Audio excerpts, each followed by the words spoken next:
tier ranking of South African rugby schools. Yeah, S tier. I have to. I'll be against my own people if I don't say S tier. Most Springboks, you can say what you want to. Menlo Park. Ek het die eerste wat gepraat.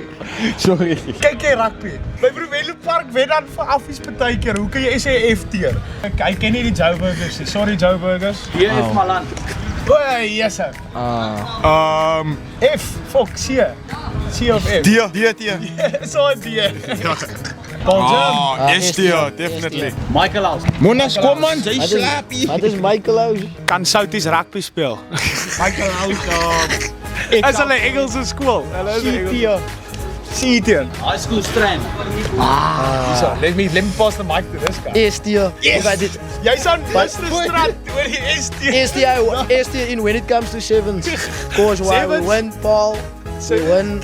Sacks. Oh, okay, Sacks. let me speak a bit on this one. No, not- Is the better of the two out of Bishops and Sacks. They were always Ronnebosch and Weinberg were on their own tier, but Bishops and Sacks were competing on who's the kakkest big English school. Sorry, you got C tier. Outeniqua. Ooh, yeah, really produced some Craven Week players this year. They did. So I could say B tier. Boland Landbouw. Yeah. B tier. I have to go with A tier, just because I was in Paul Roos. When I was there, we never beat them on the farm. Never. Yeah. We could go to Boland, can't beat them on the farm.